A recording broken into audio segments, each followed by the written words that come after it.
Hello everyone, welcome to SDKM Animation YouTube channel. This is the fourth video lecture for 12th class HSC board physical chemistry lesson number 2 which is solution. So हमने previous video lecture में Henry's law क्या होता है उसके कुछ exception पढ़े थे and उसके बेसिस पे कुछ न्यूमेरिकल्स हमने डिस्कस किए थे. सो आप डिस्क्रिप्शन में जाके प्लेलिस्ट में वो वीडियो देख लीजिए. आफ्टर दैट आज हमें स्टार्ट करना है राउल्ट्स लॉ क्या होता है. ठीक है, but before starting this law we will clear our concept. ठीक है, कुछ बेसिक कंसेप्ट हम यहाँ पे अपने क्लियर करेंगे. जैसे कि कुछ टर्म्स आएंगी राउल्ट्स लॉ में, वोलेटाइल कंपोनेंट्स होंगे या फिर वोलेटाइल लिक्विड वो यूज़ करेंगे, तो उनका मतलब क्या होता है वो हम बेसिक कॉन्सेप्ट में क्लियर कर लेंगे. ठीक है, तो देखिए जो लिक्विड होते हैं वो दो टाइप्स के होते हैं. ठीक है, राउल्ट्स लॉ जो है वो दो लिक्विड में ओबे होता है. ठीक है, तो देखिए लिक्विड्स के दो टाइप्स होते हैं. पहला है वोलेटाइल एंड दूसरा नॉन वोलेटाइल कंपोनेंट या फिर लिक्विड कहेंगे. ठीक है, तो वोलेटाइल लिक्विड क्या होता है, वोलेटाइल लिक्विड ये ऐसे लिक्विड होते हैं जिनका बॉइलिंग पॉइंट ये बहुत कम होता है, मतलब वो रूम टेम्परेचर में ही वेपोराइज्ड होते हैं, इवापोरेट हो जाते हैं. अब ये क्या है, तो इन एग्जांपल अगर हम ले, ठीक है, एक बीकर में हमने अल्कोहल लिया. ठीक है, वो जो अल्कोहल है आपने रूम टेम्परेचर को उसको वैसे ही छोड़ दिया, तो रूम टेम्परेचर में जो अल्कोहल है वो वेपोराइज्ड होगा. ठीक है, मतलब उड़ जाएगा, गैस में कन्वर्ट हो जाएगा. वहाँ पे जो आपका बीकर है, आपने अगर 10 ml अल्कोहल वहाँ पे लिया है तो वो कुछ देर बाद वहाँ पे गायब हो जाएगा, बिकॉज वो वेपर्स में कन्वर्ट होगा, गैसेस स्टेट में चले जाएगा और वो वेपराइज्ड हो जाएगा. ठीक है, इसे क्या कहते हैं हम, वोलेटाइल कंपोनेंट. अगेन एक एग्जांपल ले लेते हैं, जैसे कि डिओड्रेंट होते हैं. ठीक है, आप डिओड्रेंट वो बॉटल में फिल होते हैं, कंटेनर में फिल होते हैं, तो वो कैसे लिक्विड स्टेट में रहता है. जैसे ही आपने उसको स्प्रे किया तो वो गैस की फॉर्म में बाहर आते हैं, मतलब वो भी कैसे है, वोलेटाइल कंपोनेंट है. ठीक है, अब नॉन वोलेटाइल कंपोनेंट क्या होता है वो भी देख लेते हैं. तो वैसे ही हमने एक बीकर में वाटर लिया, ठीक है, या फिर कौन सी भी एक सोल्यूशन लिया. ठीक है, जो नॉन वोलेटाइल है, जो जल्दी वेपोराइज नहीं होता है. ठीक है, तो वाटर को आपने जैसे ही उस बीकर में रखा तो वो वाटर इवापोरेट होता है क्या कुछ देर बाद, या फिर उस वाटर है उसका जो बॉइलिंग पॉइंट है वो कैसा है, बहुत ज़्यादा होता है. ठीक है, the boiling point of non volatile components are very high at room temperature. ठीक है, उन्हें गर्म करना पड़ेगा तभी वो वेपराइज्ड होंगे वोलेटाइल नॉन वोलेटाइल कंपोनेंट्स. ठीक है, तो ये हो गया नॉन वोलेटाइल कंपोनेंट के बारे में. यहाँ पे हम एग्जांपल वही लेंगे. ठीक है, शुगर सॉल्यूशन या फिर सॉल्ट एक्सेट्रा. ठीक है, अब देखिए थर्ड पॉइंट है हमारा मोल फ्रैक्शन. मोल फ्रैक्शन क्या होता है, मोल फ्रैक्शन क्लियर करने से पहले हम फ्रैक्शन वर्ड क्या होता है ये देखेंगे. ठीक है, फ्रैक्शन वर्ड, अब ये एक रोटी कंसिडर करेंगे, उसको हम 4 पार्ट में डिवाइड करेंगे. ठीक है, 4 पार्ट में हमने डिवाइड किए, तो जो पहला पार्ट है यहाँ पे एक राम है और दूसरा एक पर्सन है श्याम. ठीक है, तो राम ने क्या किया, एक रोटी का मीन्स ये जो फर्स्ट पार्ट है यहाँ पे उसने खा लिया. ठीक है, और जो ये बचे 3 पार्ट है वो श्याम ने खा लिया.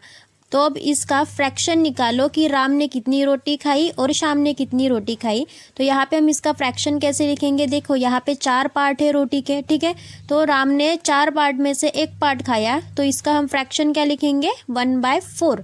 वही अगर श्याम का हम फ्रैक्शन निकाले तो क्या आएगा, 3/4. ठीक है, बिकॉज 4 पार्ट है रोटी के और श्याम ने 3 पार्ट्स खाए थे, तो यहाँ पे 3/4 ये फ्रैक्शन आने वाला है. ठीक है, आफ्टर दैट सिमिलरली हम मोल फ्रैक्शन के लिए भी एक एग्जांपल कंसिडर करेंगे. ठीक है, वहाँ से हम मोल फ्रैक्शन एक्चुअल में होता क्या है वो क्लियर करेंगे. सो देखिए मोल फ्रैक्शन क्या होता है, हम एक एग्जांपल लेंगे. ठीक है, एक बीकर में हम 10 मोल ऑफ वाटर लेंगे. ठीक है, उस 10 मोल ऑफ वाटर में 5 मोल ऑफ शुगर ऐड करेंगे and 6 mole of salt add करेंगे. उनको अच्छे से स्टर करेंगे, सो हमें एक सॉल्यूशन मिलेगा. ठीक है, मतलब हमने यहाँ पे 5 mole of sugar, 6 mole of salt and 10 mole of water, ये इनके मॉलिक्यूल्स हमने दिए हैं. ठीक है, आफ्टर दैट अब मुझे शुगर का अगर मोल फ्रैक्शन कैलकुलेट करना है. ठीक है, मोल फ्रैक्शन ऑफ शुगर अगर फाइंड आउट करना है तो मैं कैसे करूँगी, जैसे हमने रोटी वाले एग्जाम्पल में देखा कि राम और श्याम का जैसे हमने फ्रैक्शन निकाला, ठीक है, वैसे ही हमें शुगर का भी फ्रैक्शन यहाँ पे निकालना है। अब हमने यहाँ पे 3 कंपोनेंट्स यूज़ किए हैं, शुगर, सॉल्ट एंड वाटर। ठीक है, अब देखिए यहाँ पे फार्मूला कौन सा अप्लाई होगा। अगर मोल फ्रैक्शन ऑफ शुगर अगर हमें कैलकुलेट करना है तो हम उसके लिए ये फार्मूला लिखेंगे, number of moles of sugar divided by number of moles of solution. अब number of moles of sugar कितने हैं, 5 है।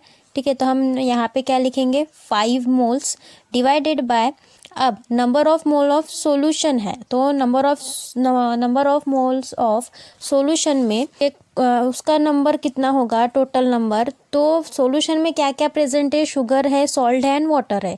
तो 5 mole of sugar plus 6 mole of salt plus 10 mole of water. ठीक है, अगर हम इन तीनों की कैलकुलेशन अगर हम करेंगे तो हमें रिजल्ट क्या मिलेगा, मतलब number of moles in solution अगर हमें कैलकुलेट करना है तो हमें पहले इनकी एडिशन करना पड़ेगा। एडिशन कितनी आ रही है, तो 21। ठीक है, 21 मोल ऑफ सॉल्यूशन। तो moles of fraction of sugar यहाँ पे कितना आया, 5/21। वैसे ही अगर आपको मोल फ्रैक्शन ऑफ सॉल्ट का अगर निकालना है या फिर मोल फ्रैक्शन ऑफ वाटर का निकालना है तो कैसे निकालोगे, सेम वही फार्मूला अप्लाई करेंगे। ठीक है, number of mole of salt divided by number of moles of solution. ठीक है, अब number of moles of sugar salt कितने हैं, तो 6 मोल्स है। 6 मोल्स डिवाइडेड बाय 21, ये हो गया mole fraction of salt. Then again for water, mole fraction of water is equals to the number of moles of water divided by number of moles of solution. ठीक है, अब देखिए water के कितने हैं, 10 मोल है, तो 10 मोल डिवाइडेड बाय 21 मोल, ये हो गया मोल फ्रैक्शन किसके लिए, वाटर के लिए। सो क्लियर है। तो हम सिंपली डेफिनेशन ऐसे लिख सकते हैं मोल फ्रैक्शन की, it is ratio of number of one component to the number of moles of all component in a solution and it is represented by the X. और एक बात हमें यहाँ पे ध्यान रखनी है, जो मोल फ्रैक्शन है किससे रिप्रेजेंट किया गया है, एक्स से रिप्रेजेंट किया गया है। ठीक है, तो ये गई मोल फ्रैक्शन की डेफिनेशन। आफ्टर दैट अब हम हमारे मेन टॉपिक पे आएंगे, रॉल्स लॉ। ठीक है, तो रॉल्स लॉ क्या होता है, राउल्ट्स लॉ क्या होता है, जब आपने 2 वोलेटाइल कंपोनेंट का एक सॉल्यूशन बनाया है।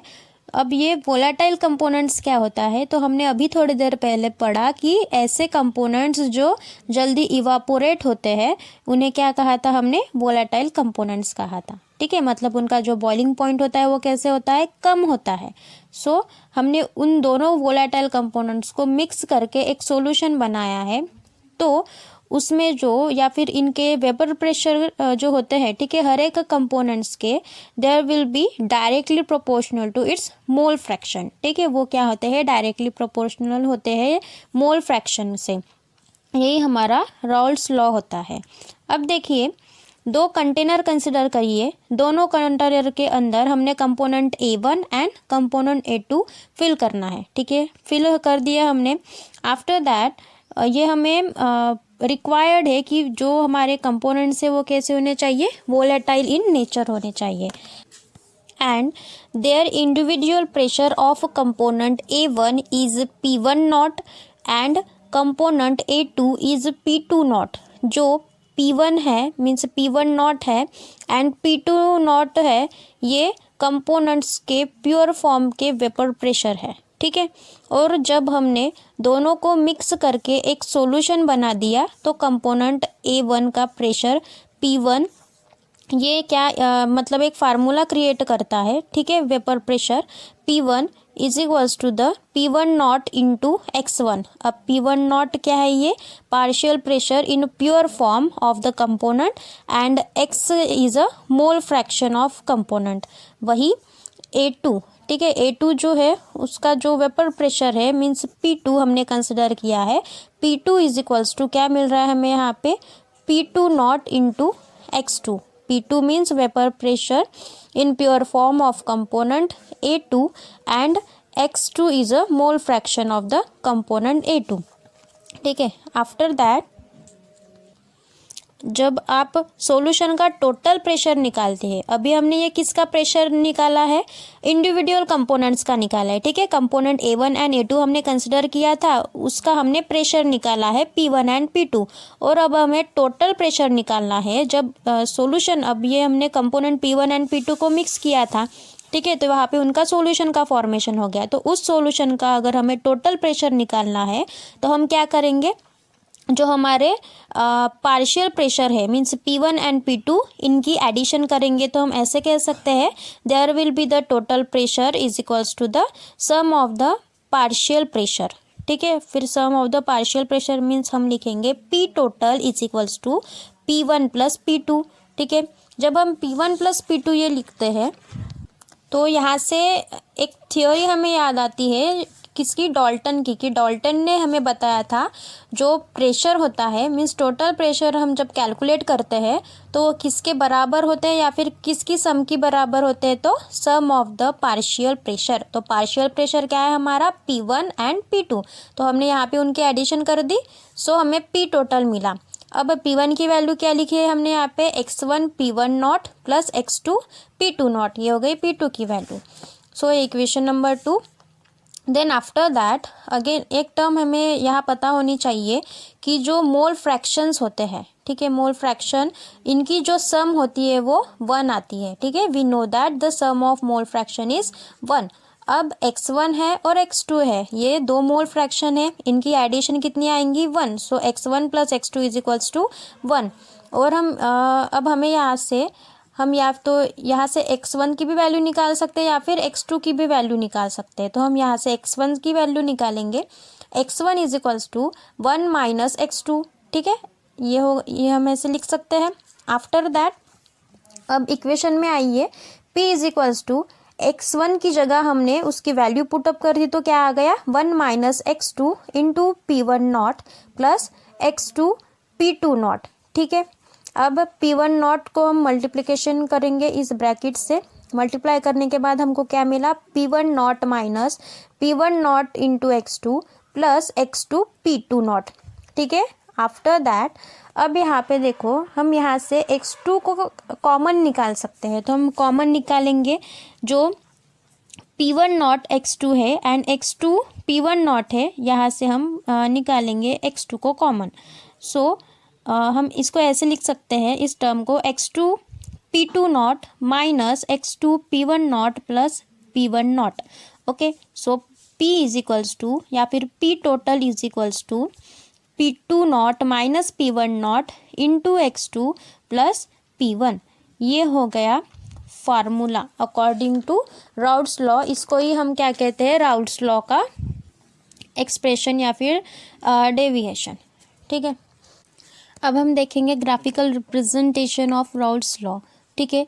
बिफोर स्टार्टिंग दैट हमने दो नॉन वोलाटाइल कंपोनेंट को, ठीक है, मतलब जो हमारा A1 कंपोनेंट था और A2 कंपोनेंट था, हमने एक बिकर में उनको मिक्स करके सॉल्यूशन का फॉर्मेशन किया था, ठीक है। तो हम जो A1 कंपोनेंट है इसको as a volatile solute consider कर सकते हैं एंड A2 को वोलाटाइल सॉल्वेंट, ठीक है। जब हमने सोल्यूट में या फिर सॉल्वेंट में सोल्यूट को ऐड किया तो हमें क्या मिला, वहाँ पे सॉल्यूशन का फार्मूला मिला या फिर सॉल्यूशन का फॉर्मेशन हुआ, ठीक है।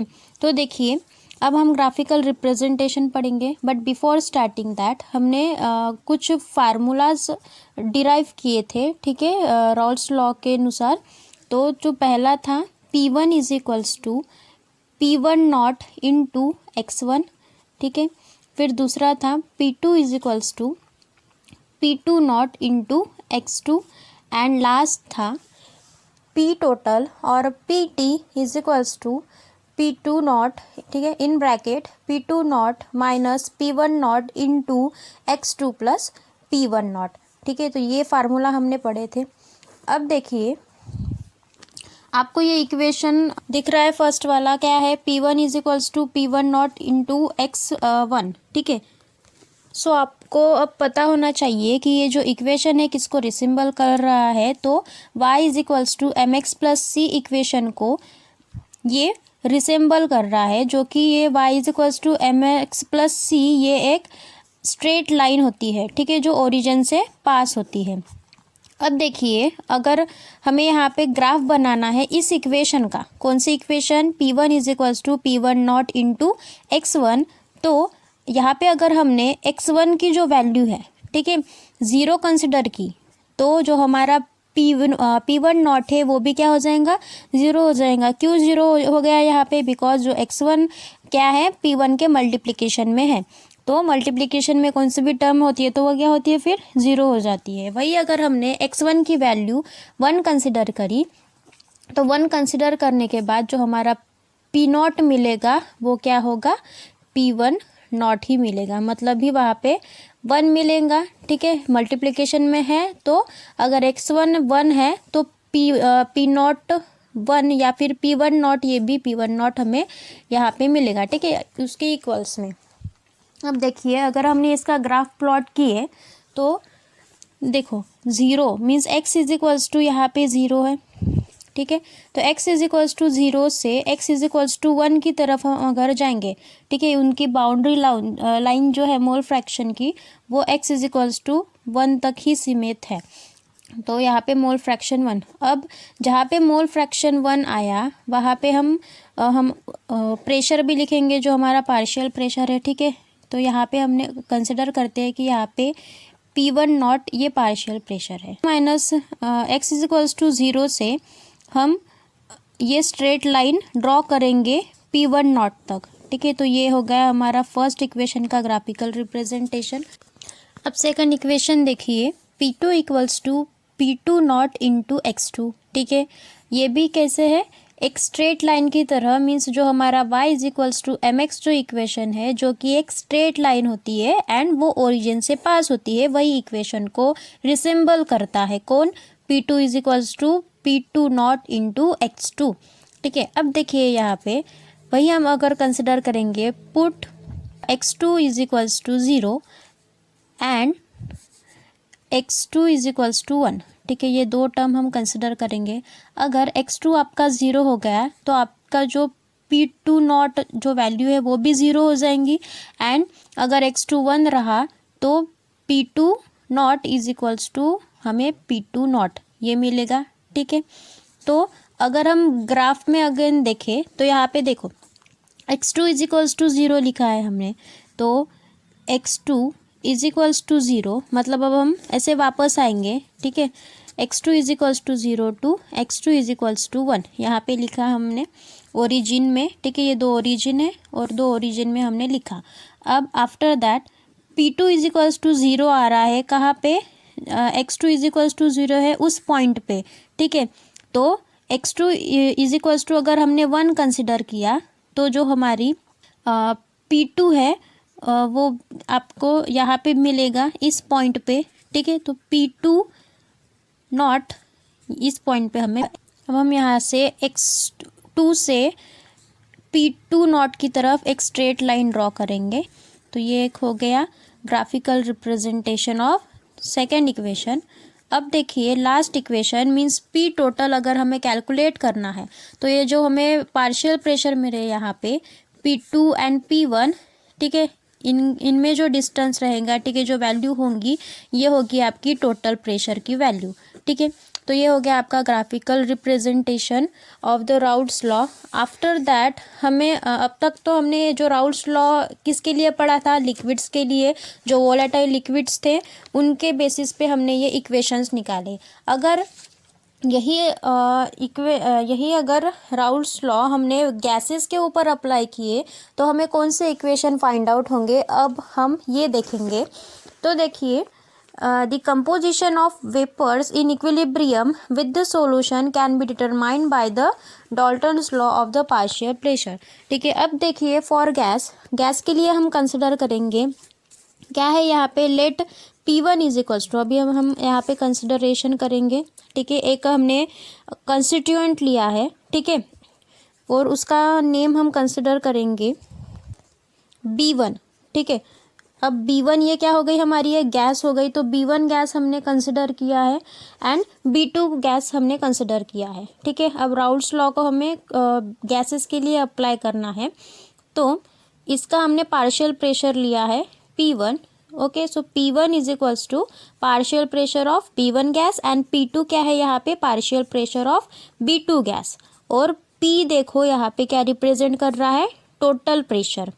अब हमने यहाँ पे बस मोल फ्रैक्शन के वेरिएबल्स चेंज किए थे, लिक्विड के लिए x यूज़ किया था और अब हम यहाँ पे गैस के लिए y यूज़ कर रहे हैं। So y1 is equals to mole fraction of B1 gas and y2 is equals to mole fraction of B2 gas. ठीक है, अब अकॉर्डिंग टू राउल्ट्स लॉ हमें इक्वेशन मिला। ठीक है, राउल्ट्स लॉ ने क्या बताया था, सिंपल एक्सप्लेनेशन दिया था, स्टेटमेंट दिया था कि जो भी वेपर प्रेशर होता है सॉल्यूशन का वो इक्वल होता है मोल फ्रैक्शन और mole fraction multiplied by vapour pressure of pure solvent. ठीक है, तो वही हम यहाँ पे देखेंगे। हमें यहाँ पे मिला P1 is equals to Y1 into P and second is P2 is equals to Y2 into P। ठीक है, ये हो गया आपका according to Raoult's law. And according to अगर हम डाल्टन देखें तो डाल्टन ने हमें ये बताया था टोटल प्रेशर हम कभी भी निकालते हैं तो किसकी सम करते हैं, पार्शियल प्रेशर की। So P is equals to P1 plus P2। ठीक है, सो ये हो गया गैस के लिए एग्जाम्पल। अब हम इसके बेसिस पे न्यूमेरिकल सॉल्व करेंगे। ठीक है, राउल्ट्स लॉ के बेसिस पे कुछ न्यूमेरिकल सॉल्व करेंगे। तो देखिए नेक्स्ट न्यूमेरिकल देखो क्या लिखा है यहाँ पे, the vapour pressure of pure liquid A and B are the 450 mmHg and 700 mmHg। ठीक है, means 700 mmHg respectively at 335 kelvin. अब देखिए यहाँ पे आपको टेम्परेचर भी गिवन है जो कि आपको कंफ्यूज करने के लिए एग्जाम्पल या एग्जामिनर यहाँ पे देता है। सो find the composition of liquid and vapor if total vapor pressure is a 600 mmHg। अब देखिए पहले तो क्वेश्चन पढ़ने के बाद पहले गिवन में क्या है वो लिखना। सो हमने गिवन लिखा यहाँ पे, गिवन में हमको गिवन है P1 नॉट। ठीक है, P1 नॉट हमें गिवन है प्योर फॉर्म में, कंस्टिट्यूएंट का वेपर प्रेशर प्योर फॉर्म में हमें गिवन है P1 not is equals to 450 mmHg, P2 not is equals to 700 mmHg and after that आपको P टोटल भी गिवन है, कितना है, P total is equals to 600 mmHg। अब देखिए कैलकुलेट क्या करना है हमको, तो कैलकुलेट करना है हमको composition of liquid and composition of vapour. ठीक है, ये दो टर्म्स हमें फाइंड आउट करनी है कि लिक्विड में लिक्विड की कंपोजिशन एंड वेपर्स की कंपोजिशन। ठीक है, तो हमने अभी अभी डिराइव किया था कि लिक्विड के लिए हम कौन सा फार्मूला अप्लाई करेंगे एंड वेपर के लिए कौन सा फार्मूला अप्लाई करेंगे। तो देखिए फार्मूला यहाँ पे लिख लेना है, हम कौन सा फार्मूला यहाँ पे अप्लाई करने वाला है। पहले तो P total is equals to P not zero minus P1 zero x2 plus P1 not. ठीक है, फिर सॉल्यूशन में आइए, फर्स्ट हम कंपोजिशन ऑफ लिक्विड को सॉल्व करेंगे। ठीक है, यहाँ पे लिखना क्वेश्चन नंबर 1 या फिर solution 1, composition of A and B in the solution are x1 and x2। ठीक है, x1 एंड x2 ये सॉल्यूशन मीन्स सॉल्यूशन या फिर कंपोजिशन, कंपोजिशन मीन्स मोल्स है, मोल फ्रैक्शन है किसके, A एंड B कंपोनेंट्स के। सो देखिए यहाँ पे हम पहला ही फार्मूला अप्लाई करेंगे, हमें यहाँ पे मोल फ्रैक्शन निकालना है तो ऑब्वियसली हम P टोटल वाला फार्मूला यूज़ करेंगे। और किसके लिए निकालना है, तो लिक्विड के लिए। So that's why we use P total is equals to P2 not minus P1 not into x2 plus P1 not. ठीक है, अब PT की वैल्यू गिवन है हमको, क्या है, 600 mmHg है एंड P2 नॉट की भी है 700 mmHg minus 450 mmHg into x2। ठीक है, अब यहाँ से हमें क्या कंपोजिशन निकालना है, मतलब ही मोल फ्रैक्शन की वैल्यू यहाँ से निकालना है, वो x2 निकालना है। ठीक है, प्लस 450 mmHg, ये क्या है, P1 नॉट की वैल्यू है। आफ्टर कैलकुलेशन हमें मिल रहा है यहाँ पे 600 is equals to 250 into x2 plus 450। ठीक है, अब इस 450 को अगर हमने लेफ्ट साइड में अगर लेके गए तो 600 माइनस 450 क्या मिलेगा, हमें 150 मिलेगा N is equals to 250 x2। ठीक है, फिर after this calculation we got x2 is equals to 0.6, ठीक है। हमें मोल फ्रैक्शन मिला x2 कितना मिला, 0.6। अब देखिए आफ्टर दैट हमने x2 तो निकाल दिया, x1 भी कैलकुलेट करना पड़ेगा। सिंपल है, इसके लिए फार्मूला हमने पढ़ा था, जो मोल फ्रैक्शन की एडिशन होती है वो कितनी होती है, 1 होती है। तो x1 plus x2 is equals to 1। अभी हमको x2 की वैल्यू मिली तो यहाँ पे हम पुटअप कर लेंगे। So x1 plus 0.6 is equals to 1, ठीक है। So x1 is equals to we got 0.4। Okay, ये हो गया composition of A and B in the solution are x1 and x2, means ये मोल फ्रैक्शन की वैल्यू हो गई, आपने निकाली। अब देखिए second, composition of A and B in vapour are y1 and y2 respectively, ठीक है। अब हमें वेपर में निकालना है मोल फ्रैक्शन, तो हमने बस यहाँ पे वेरिएबल चेंज कर दिए, y1 एंड y2 यूज़ करेंगे, ठीक है। अब यहाँ पे वेपर के लिए हमने फार्मूला डिराइव किया था, कौन सा था, P1 is equals to y1 into P and P2 is equals to y2 into P। अब देखिए, अब हमें यहाँ से y1 की वैल्यू निकालनी है, तो हम यहाँ पे क्या लिखेंगे, y1 is equals to P1 divided by P। So अब यहाँ पे एक बात हमेशा ध्यान में रखनी है, P1 मतलब ये किसकी वैल्यू होगी, पार्शियल प्रेशर की, ठीक है। तो P1 कहाँ पे है, हमने अभी अभी निकाला P1, इसकी वैल्यू हो गई P1 नॉट इंटू x1, ये हो गया आपका P1, ठीक है। फार्मूला में हमने पढ़े थे, एंड डिवाइडेड बाय P, ये लिखना है। फिर आफ्टर कैलकुलेशन हमें लास्ट में जो वैल्यू मिलने वाली है वो मिलेगी 0.3, ओके। और आफ्टर दैट y2 की वैल्यू आपको निकालनी है, सिंपल वही mole fraction means addition of mole fraction is equals to 1 होता है, तो वही यहाँ पे अप्लाई करना है, y1 plus y2 is equals to 1।